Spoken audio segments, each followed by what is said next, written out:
بسم اللہ الرحمن الرحیم۔ السلام علیکم ناظرین، جب انسان کے دل سے احساس اور دوسروں کے لیے عزت ختم ہو جائے تو باقی کچھ نہیں بچتا۔ دوسروں پر الزام تراشی کرنا جائز اور خود پر الزام تراشی ہو تو اس کو حرام قرار دینا جائز نہیں۔ جب ہم کسی ایک شخص پر انگلی اٹھاتے ہیں کہ وہ غلط ہے تو 3 انگلیاں ہماری طرف بھی اشارہ کرتی ہیں۔ کیا ہم خود دودھ کے دھلے ہوئے ہیں؟ جو خاندان ملک پر مسلط ہیں، کیا ان کو ہی حق ہے کہ وہ دوسروں کی عزتوں کی پکڑیاں اچھالیں؟ یا صرف ان کو ہی حق ہے کہ وہی آڈیو ٹیپ ریکارڈ کر سکتے ہیں یا کسی کی کال ریکارڈ کر سکتے ہیں؟ کوئی ان کی کال ریکارڈ نہیں کر سکتا۔ آڈیو اور ویڈیو کا خزانہ لے کر پھرنے والے، آڈیو اور ویڈیو کے بے تاج بادشاہ، آج جب خود کی آڈیوز لیک ہو رہی ہیں تو فکر لاحق ہو رہی ہے، یہ کون لیک کروا رہا ہے اور کس کے کہنے پر یہ لیک کی جا رہی ہے؟ مریم نواز صاحبہ نے ایک صحافی کے سوال پر جواب دیا کہ مجھ سے معافی مانگنی چاہیے کہ میری پرسنل آڈیو ٹیپ لیک کی گئی۔ انہوں نے چند صحافیوں کو ایک جانور سے تشبیہ دیتے ہوئے کہا کہ وہ تو یہ ہیں، بس ان کو وہی صحافی اچھا لگتا ہے جو ان کے حق میں بات کرتا ہے، یہ غلط بھی ہوں تو وہ ان کے حق میں بات کرے۔ ناظرین، پاکستان کی صحافت میں آپ نے لفافہ صحافی لفظ تو سنا ہوگا، لیکن ابھی ٹرینڈ ہے ٹوکرا صحافی کا۔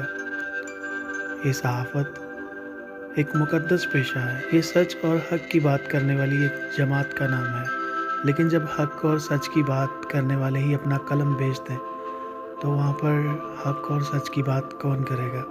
یہ آج کی بات نہیں ہے، یہ عرصہ دراز سے سلسلہ چلا آ رہا ہے۔ کرپٹ حکمرانوں نے صحافیوں کو اتنا نوازا کہ اب ان کو عادت ہو چکی ہے کہ کوئی بھی حکومت آئے وہ ان کو اسی طرح نوازے جس طرح کہ پہلی حکومت ان کو نوازتی رہی ہے۔ صحافی کسی ایک کی تردید یا تعریف نہیں کر سکتا، کسی ایک کے حق میں نہیں کھڑا ہو سکتا، اس کو دونوں جانب پلڑا برابر رکھنا پڑتا ہے۔ وہ صحافی ہی نہیں کہلواتا کہ جو کسی ایک سیاسی پارٹی کی حمایت کرے، اس کو غلط ہونے پر بھی اس کے ساتھ کھڑا ہو، ان کے جلسوں میں جا کر تقاریر کرے۔ یہ صحافت نہیں ہوتی، یہ حمایت ہوتی ہے۔ کہتے ہیں کہ اگر آپ بول نہیں سکتے تو بولنے والوں کے ساتھ کھڑے ہو جاؤ، اگر آپ لکھ نہیں سکتے تو لکھنے والوں کے ساتھ کھڑے ہو جاؤ، اگر آپ کو حق اور سچ کی بات کرنے والے نہیں مل رہے تو ان لوگوں کے ساتھ کھڑے ہو جاؤ جو حق اور سچ لکھ رہے ہیں یا حق اور سچ بول رہے ہیں۔ یہاں پر حق اور سچ بولنے والے، حق اور سچ لکھنے والے ہی ٹوکرے لے رہے ہوں تو وہاں پر کون کس پر اعتماد کرے گا؟ عوام کس پر اعتماد کریں گے؟ یہ کچھ پرانی بات نہیں۔ مریم نواز خود موصوفہ اپنی ٹیم کے ساتھ مل کر لوگوں کی ننگی فلمیں بنائیں۔ جج ارشد ملک کا واقعہ آپ کے سامنے ہے، ان کے حق میں فیصلہ نہ سنانے پر ان کو کتنی بڑی سزا دی گئی، ان کی ویڈیوز لیک کی گئیں، ان کی آڈیوز لیک کی گئیں۔ اللہ تعالیٰ غنی کے رحمت کرے، مرحوم کے بارے میں ایسی باتیں نہیں کہنی چاہیے، لیکن انہوں نے اس کے ساتھ اچھا نہیں کیا۔ وہ اسی غم کو لے کر بیچارہ اپنی زندگی کی بازی ہار گیا، وہ اسی غم کو لے کر بیچارہ اس دنیا سے چلا گیا جس طرح انہوں نے اس کی عزت پامال کی۔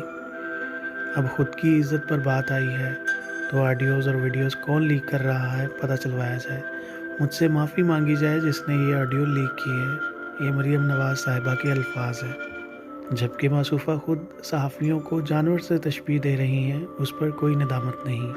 اور سب سے بڑی بات یہ ہے کہ ان کے شوہر کیپٹن صفدر صاحب میڈیا پر آ کر کہیں کہ ہمارے پاس لوگوں کے واش رومز تک کی ویڈیوز پڑی ہیں، کوئی مسئلہ نہیں، لیکن اس کی آڈیو ریلیز ہو گئی تو معافی مانگی جائے۔ کمال ہے، یہ کیسے لوگ ہیں؟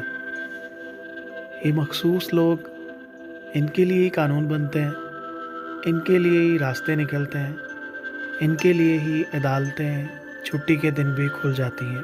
یہ دوہرا معیار کب تک چلے گا؟ ناظرین، پاکستان ترقی کی راہ پر اس وقت تک گامزن نہیں ہوگا جب تک یہ فرق ختم نہیں کیا جائے گا۔ دعا ہے اللہ تعالیٰ مجھے اور آپ کو صحیح اور غلط میں پہچان کرنے کی توفیق عطا فرمائے۔ اپنا اور اپنے اہل و عیال کا خیال رکھیے، اجازت دیجیے، اللہ حافظ۔